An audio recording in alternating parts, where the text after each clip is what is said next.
आत्महत्याच करणार नाही कुणी, आत्महत्याच करणार नाही कुणी, मित्र असला जवळ जर मनासारखा, मित्र वणव्यामध्ये गारव्यासारखा, का उगा हिंडतो.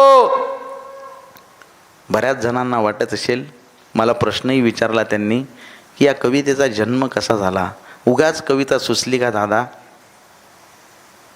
माझा एक मित्र आहे जानराव नावाचा, सोलापूर जिल्ह्यामधला, फार जवळचा मित्र नव्हता, पण तरीसुद्धा त्यानं आत्महत्या केली.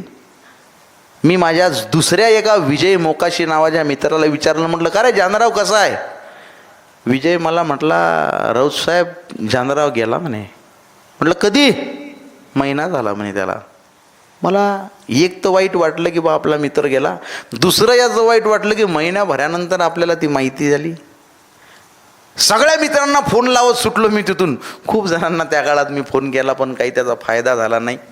मित्र गेला तो गेला. त्यानंतर 2 ओळी सुचल्या होत्या, आत्महत्याच करणारं नाही कुणी, मित्र असला जवळ जर मनासारखा, मित्र वणव्यामध्ये गारव्यासारखा. आणि या कवितेचा जन्म झाला.